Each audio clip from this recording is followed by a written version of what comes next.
Dennis Pratt sat across from me in the hotel room on Tuesday evening and laid out $1 million like he was offering me a cup of coffee. He was precise about it. Not nervous, not apologetic, not performing the discomfort that people sometimes perform when they are doing something they know is wrong but have decided to do anyway. He was a professional. He told me the amount. He told me the delivery mechanism. A specific account, a specific timing, a specific paper trail designed to look like something other than what it was. He told me the parameters of the loss, not the first round, that would be too obvious later, after the fight had developed sufficiently that a stoppage or a decision loss looked like a competitive result. He had clearly done this before. He had clearly done this for Victor Strand before. When he finished, I did not say anything for a moment. I looked at the framed photograph on the hotel room desk, the one I traveled with to every fight, the one I had traveled with since 2019. Jesse at the Henderson gym, age 9, sitting on the edge of the ring with his homework open on his knee and his pencil in his hand, not watching the camera, watching something across the gym with the specific focused quality of a child who is in the place where his father works and who understands the work. I smiled. Dennis said, "What's funny?" I said, "Nothing. I'm thinking about my son." He said, "Your son would do all right with $1 million." I said, "My son would do better with a father who kept his promises." Dennis said, "What promise?" I said, "I told him I'd never fall again." Dennis said, "That was 5 years ago. One fight." I said, "No, it wasn't." I stood up. I opened the hotel room door. I said, "You should go." He went. I closed the door. I sat back down at the desk. I looked at the photograph of Jesse. I thought about March 15th, 2019. The Hard Rock Hotel, third round, the canvas, my son in the third row. I thought about what I had seen on Jesse's face from the floor. I picked up the phone and called my father. Frank said, "How'd it go?" I said, "He came." Frank said, "I know." I said, "No." Frank said, "I know that too." There was a pause. Outside the hotel window, Las Vegas was doing what Las Vegas did at night, fully illuminated, relentless, a city that had decided the dark was not going to happen here. Frank said, "How much?" I said, $1 million. He was quiet for a moment, a long moment for Frank, who did not do long moments. He said, "Get some sleep. We have work in the morning." I said, "Yeah." He said, "Ray." I said, "Yeah." He said, "Your mother would have said the same thing you said." I did not say anything. He said, "Get some sleep." He hung up. I sat in the hotel room with the photograph of Jesse and the sound of Las Vegas outside the window and the specific silence that followed a decision that you knew was the right decision and that you did not need to examine or revisit or explain to yourself because it had never actually been a decision at all. It had always been the promise. I want to tell you about the promise. But to tell you about the promise, I have to tell you about March 2019. And to tell you about March 2019, I have to tell you about Elena. And to tell you about Elena, I have to start earlier than any of that, in the gym in Henderson, Nevada, where my father, Frank, taught me to throw a jab when I was 9 years old and where I have spent the better part of my life. Frank Maddox had been a professional boxer himself, not a famous one, not a champion, a journeyman who had fought for 9 years and had gone 28-14 and had never gotten close to a title, but who had learned, over those 9 years, everything there was to know about the craft of boxing. Not the spectacle of it, the craft, the footwork and the angles and the specific science of making a human body into an instrument of controlled force, and the equally specific science of protecting that body from someone else trying to do the same thing to it. He had retired in 1984 and opened the gym in Henderson the following year. The Henderson gym was not the kind of gym that appeared in boxing movies. It was not dramatic or cinematic. It was a converted warehouse space with 3 rings, a heavy bag section, speed bags, a small weights area, and the specific smell of every boxing gym that has ever existed, which was rubber and sweat and the particular metallic quality of ambition concentrated in an enclosed space. Frank had been running it for 40 years. He had trained 14 professional fighters and 2 amateur champions and approximately 300 people who had no interest in fighting professionally but who wanted to know what they were capable of, which Frank considered equally important work. I had grown up in the Henderson gym, not in the sense that my father made me go. in the sense that the gym was where Frank was, and Frank was where I wanted to be, and so from the time I was old enough to be there, I was there. I was in the rings at 9, in sparring at 12, in my first amateur fight at 14, in my first professional fight at 18. Frank had trained all of it. He had not pushed me toward boxing. He had simply been present in the gym and let me find my own way to it, which I did, because the gym was the place where everything was simple and honest and the result of what you put in, and I had needed that kind of simplicity from the time I was very young. I turned professional in 2006. I had been fighting professionally for 18 years by the time of the title fight. Not a famous career, solid, consistent, the career of a fighter who was good enough to stay ranked and professional enough to stay healthy, and who had never quite put together the run of performances that got you to the title fight before now. Elena had come to the Henderson gym in 2010. She was not a boxer. She was a physical therapist who had taken a contract with a sports medicine clinic that serviced several of Frank's fighters, and she had come to the gym to do intake assessments and had stayed for coffee and had come back the following Tuesday and the Tuesday after that, which was when I understood that the return visits were not about the assessments. We were married in 2012. Jesse was born in 2013. Elena was the specific kind of person who made everything around her more coherent. Not through effort. She was not a managing person, not someone who organized and directed. She was coherent herself, in the specific way of someone who knew what they valued and acted accordingly, and the coherence was contagious. When she was around, things made sense. The gym made sense. The fights made sense. The specific difficulty of a life built around professional boxing, which was not a stable life, and was not a safe life, and was not the life that most people would choose, made sense because Elena understood why I had chosen it and did not require me to explain or justify or apologize for the choosing. She was diagnosed with acute myeloid leukemia in November 2017. She was 33 years old. Jesse was 4. She died in July 2018. The 8 months between the diagnosis and her death were the 8 months that I would spend the rest of my life trying to describe accurately and failing, because the vocabulary for what those months were does not exist in any language I have access to. I will say only this. Elena faced them the way she faced everything, which was with complete presence, and I faced them as well as I could, which was not as well as Elena deserved. Jesse was 4 years old when she died, and 5 years old when the consequences of her dying arrived in the form of his father. I started drinking 2 months after Elena died. Not immediately. I had managed the immediate period on the specific adrenaline of necessity, of being the parent who was still standing and who was required to function.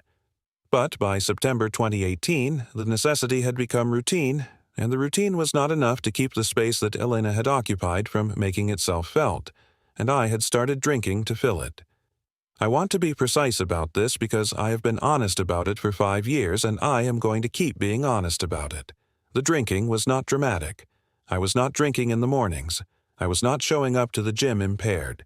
It was the evenings, after Jesse was asleep, the specific quality of a house that was too quiet in the ways that mattered and that I was filling with something that made it temporarily less quiet. Frank knew. He said nothing. He was watching, the way Frank watched things, with the patience of someone who understood that saying the wrong thing at the wrong time was worse than saying nothing. Julio Santos knew. Julio had been my cutman and corner man for 15 years and knew everything about my body and a significant portion of what was happening inside it, and said nothing, because Julio was not a man who said things until he was certain saying them would help. Jesse did not know the specific thing that was happening, but knew the quality of his father in those months, which was reduced, which was not the father who had been present in the way that Elena had made presence feel like the minimum acceptable standard.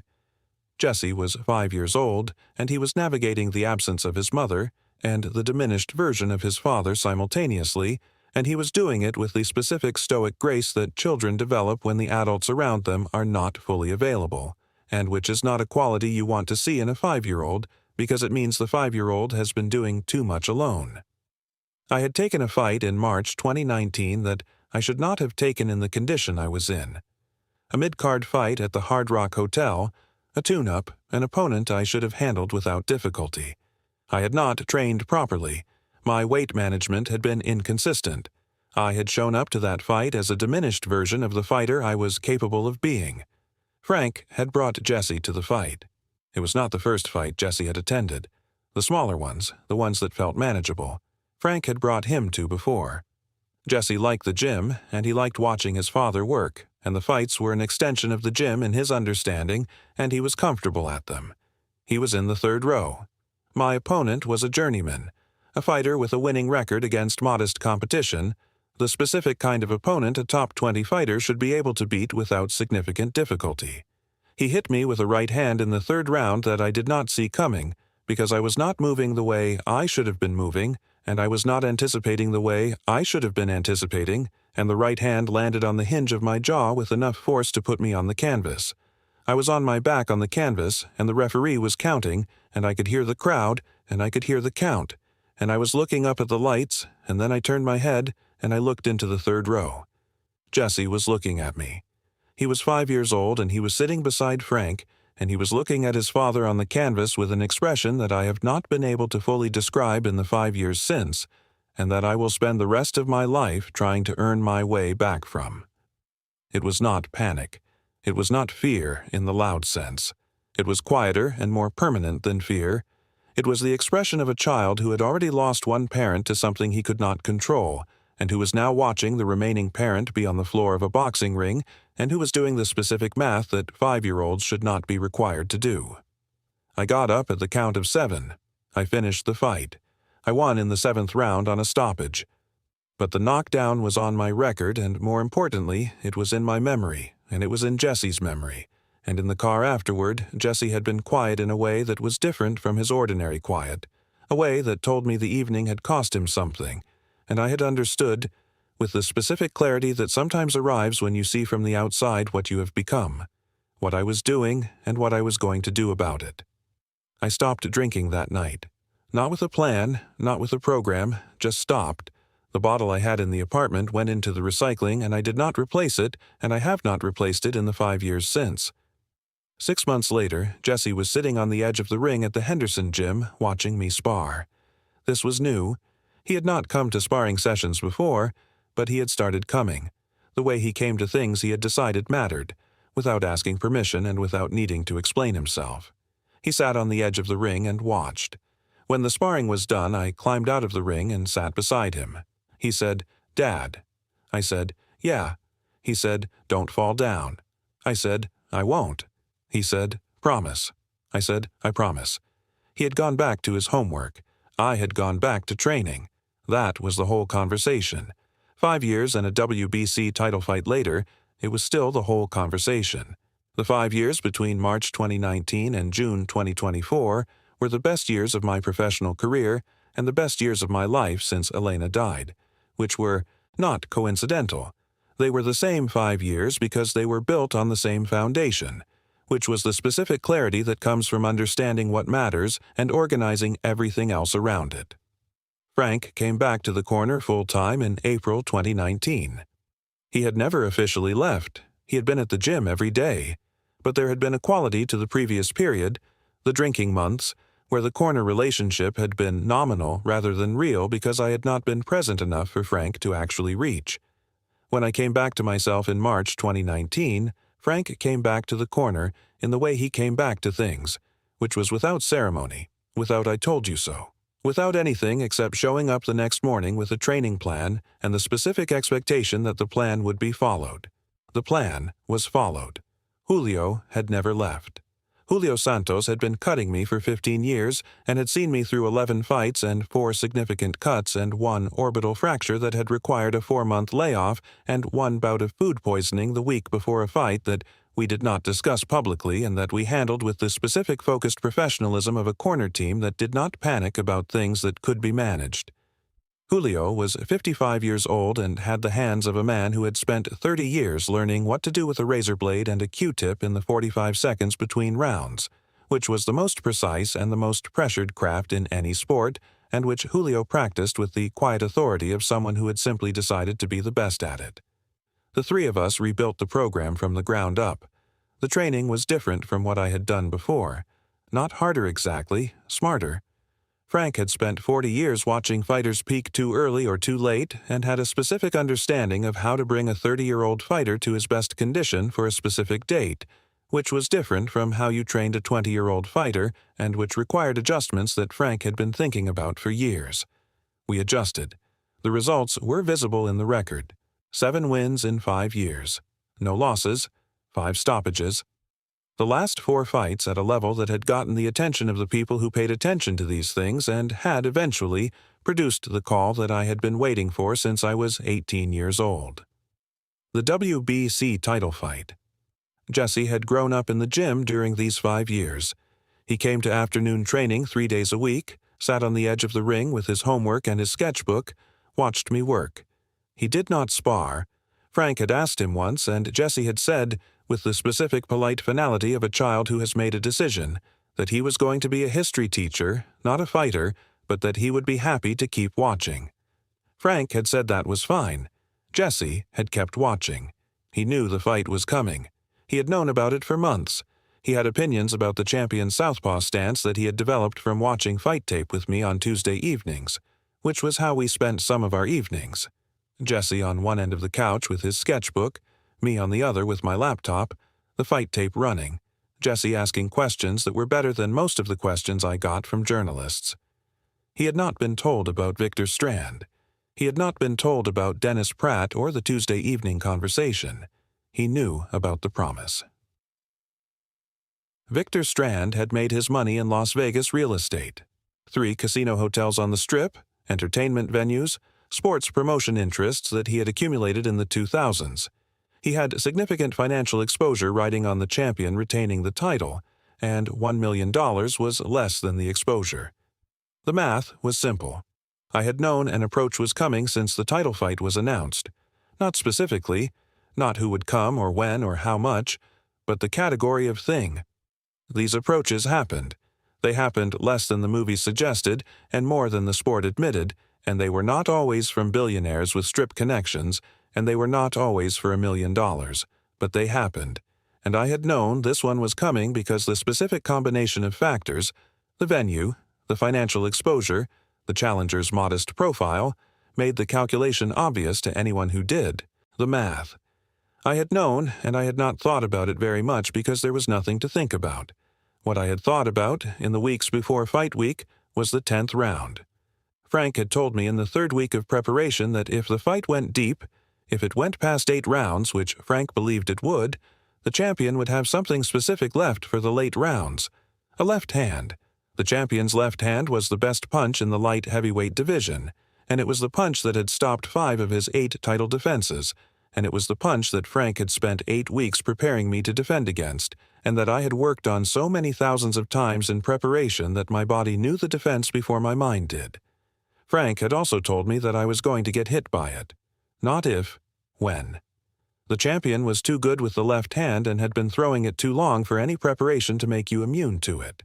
What the preparation did was reduce the probability, and when it landed, ensure that it did not land clean. What it could not do was guarantee it would not land at all. "You're going to go down," Frank had said in the Henderson gym in the 5th week of preparation, sitting on a stool outside the ring while I worked the mitts with Julio. "Maybe not, but maybe. And if you do, you're going to get up." I had said, "I know." Frank had said, "Not because I'm telling you, because Jesse's going to be there." I had looked at my father. Frank had not said anything else. He had gone back to watching the mitts. The MGM Grand Garden Arena on fight night held 17,000 people. I had fought in front of large crowds before, but not this large, and not with this specific quality of attention. The attention of a crowd that has come to see something important, and that knows it, and that brings to the watching the specific energy of people who understand they are present at something that matters. Jesse was in the 2nd row with Frank and Julio. I had seen him when I came out for the walkout. I always found him first in the crowd, the specific habit of 5 years of fights, locating Jesse before anything else. He was in his good shirt and his good jacket, and he had his sketchbook, which he brought to everything. He had the focused quality he brought to watching me work, the quality that said he was going to observe everything that happened and that some of it would end up in the notebook. The champion came out to significant noise. He was 29 years old and 21-0, and had held the title for 3 years and was, by every objective measure, the best light heavyweight in the world. He was a southpaw from Guadalajara, with a 78-inch reach and the specific fluid movement of a fighter who had been trained from childhood in a system that produced technically excellent boxers and who had then added the physical gifts that training alone could not produce. He was the best fighter I had ever faced. The first 3 rounds were about range and feeling, both of us establishing the dimensions of the fight, understanding what the other was doing, making the small adjustments that early rounds existed to allow. Frank had told me to stay outside in the early rounds, work the jab, do not let him set up the left hand with the right, be patient. I was patient. Rounds 4 through 6 were better for me. I had found the range for my right hand over the jab, the specific combination that Frank and I had identified in 8 weeks of film study as the sequence the champion was most vulnerable to, and I had landed it 3 times cleanly in rounds 5 and 6. The champion adjusted.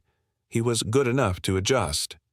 Round 7 was the round the judges saw differently from each other. One saw it for me, one saw it for the champion, one saw it even. This was the specific quality of close championship fights, that the same rounds meant different things to different people watching from different angles with different scoring criteria, and that the scorecards at the end were an aggregate of 12 rounds of those differences. Rounds 8 and 9 were the champion's rounds. He had made the adjustments, and I had not yet found the counter to the adjustments, and he was landing the right hand to the body with enough frequency and enough force that I was beginning to feel it. The body shots in boxing were cumulative in a way that was different from the head shots. They arrived with less immediate impact and more long-term consequence, the consequence of oxygen restricted and muscles fatigued and the specific growing difficulty of breathing that body work produced. I was ahead on my count going into round 10. Not comfortably, marginally, the specific margin of a fight that either man could win. The left hand came in the 10th round at the 2-minute mark. I had seen the setup, the right hand to the body that had preceded the left in 5 of the champion's last 8 title defense finishes, and I had started to move to my right, which was the correct defensive movement for a southpaw's left hand. And I had not moved quite far enough because I was carrying the body work from rounds 8 and 9, and my legs were not giving me the full range of movement they would have given me fresh. The left hand caught me on the left temple. Not flush. If it had been flush, I would not have gotten up until the referee stopped counting. It was glancing, which in boxing meant it was not the full force of the punch but was still enough force to put me on the canvas. I was on the canvas. The referee started counting. I looked up at the lights of the MGM Grand Garden Arena. 17,000 people. The noise of them was a specific kind of noise. Not the noise of a crowd reacting to something, but the noise of a crowd holding its breath, which was a different sound entirely, and which I had never been in the middle of before, and which was the loudest silence I had ever heard. I turned my head and looked at the second row. Jesse was looking at me. He was 11 years old, and he was in his good shirt and his good jacket, and he had the sketchbook on his knee, and he was looking at his father on the canvas with an expression that was different from the expression I had seen on his face in March 2019. Not the expression of a child doing the math about remaining parents. Something different. Something that I processed in the 1 or 2 seconds I had before I needed to get up, and that I understood, in those seconds, was not fear. It was waiting. He was waiting. He knew I was getting up. I got up at the count of 6. Frank's voice from the corner, tie up, take the time. I tied up with the champion when he came to finish it. The referee broke us. I moved. I used the remainder of round 10 to recover. Not passively, actively, doing the specific work of managing time and distance while your legs come back and your vision clears and your body remembers what it is doing. This was the craft that Frank had spent 40 years teaching and that I had spent 28 years learning, and that was, in round 10 of a WBC title fight at the MGM Grand Garden Arena, the thing that kept me in the fight. Round 11 was mine. The champion had spent something in round 10 trying to finish the fight and had not finished it, and the spending had cost him. I could see it in the way he moved in round 11. Not dramatically. A professional champion did not show damage dramatically, but in the small ways that a fighter who has been in the gym since he was 12 years old and who has watched 40 years of fight film could see. He was slightly slower. The combinations were slightly shorter. I landed the right hand over the jab in round 11 3 times. Clean. The third one was the best punch I had thrown in the fight. The specific combination of timing and placement and force that a fighter feels when a punch lands exactly as it was intended to land, which happened rarely and which, when it happened, was unmistakable. The champion held on. He was a great champion, and great champions do not go down easily, and he was not going to go down from that punch. But the round was mine. Round 12, the final round. Frank between rounds 11 and 12. You're up by 1 on my count. Maybe 2. You might need this round. Work the jab. Make him miss. Don't get hit. Whatever you do, do not get hit. I worked the jab for 3 minutes. I made him miss. I did not get hit with anything significant. At the final bell, the champion and I were standing in the center of the ring, and we held each other for a moment the way fighters hold each other at the end of a hard fight. Not tenderness exactly, but the specific acknowledgement of two people who have done something difficult together and who understand what it cost. The decision was read. Split decision. 2 judges for Maddox, 1 judge for the champion. Ray Maddox, new WBC light heavyweight champion of the world. Jesse climbed over the press row and into the ring before Frank or Julio had finished getting through the ropes. He was 11 years old, and he had his sketchbook under his arm, and he reached me in the middle of the ring, and I picked him up and held him, and the crowd was doing what crowds did when something happened that they had not expected, and he was saying something in my ear that I could not hear over the crowd. I said, "What?" He said, into my ear, "You got up." I said, "I told you I would." He pulled back and looked at me. He had his mother's eyes, Elena's eyes, the specific quality of attention that Elena had brought to things that mattered. He said, "You got knocked down, though." I said, "I know." He said, "You said you'd never fall." I held my son in the middle of the ring. I held the WBC belt that someone had placed over my shoulder. I looked at his face, his mother's eyes, his grandfather's patience, his own specific quality that was neither of those things but was. Jesse, 11 years old, in his good shirt and his good jacket, having watched his father be on the canvas for the second time in his life and having waited, both times, for his father to get up. I said I'd never fall again. Fall and stay down. I got up. Jesse thought about this. He said, "That's different." I said, "Yes, that's different." He nodded. He appeared to accept this as the correct resolution of the question. He put his head against my shoulder. Frank arrived in the ring a moment later.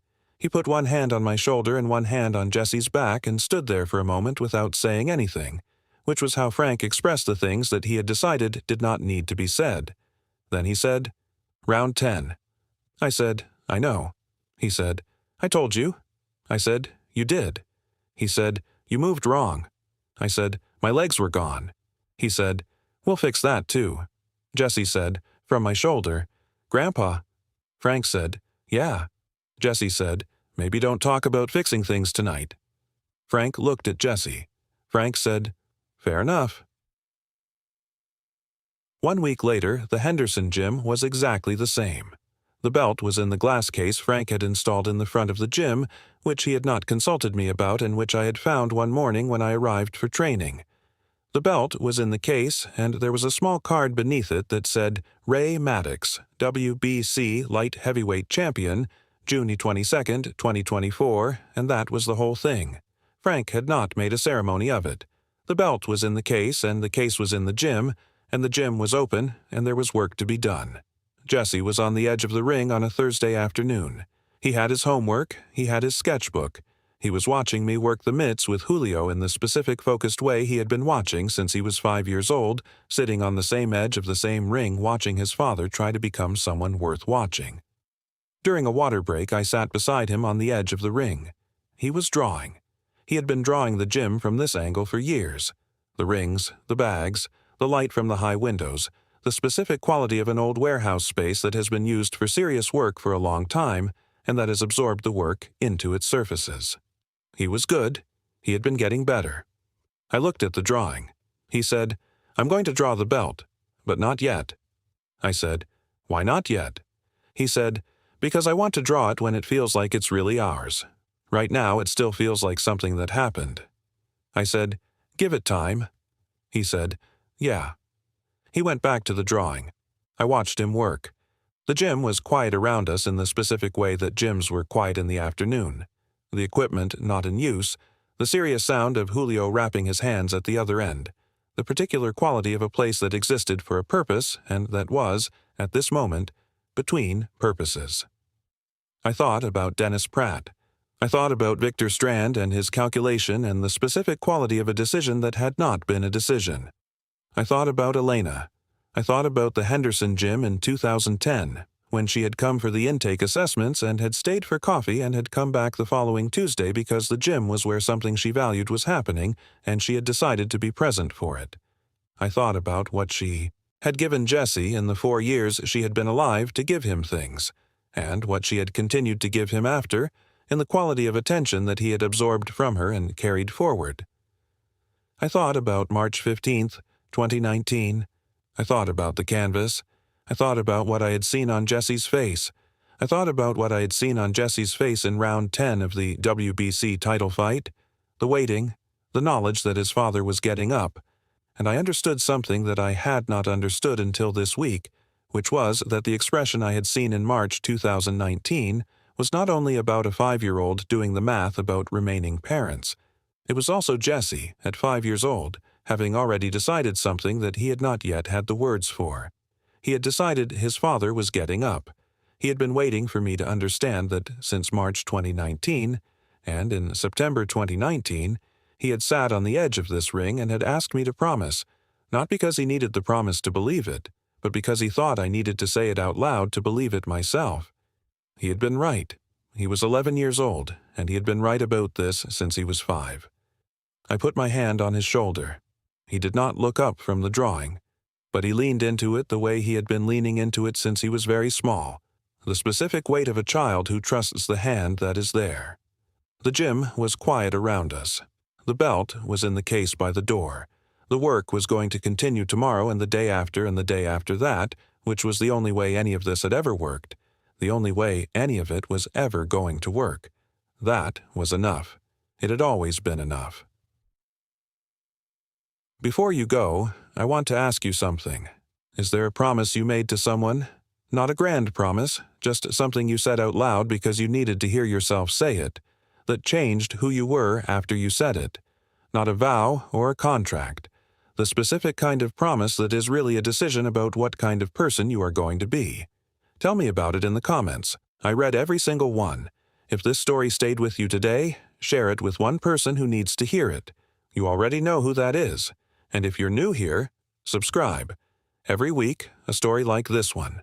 Real people, real decisions, the kind that stay with you.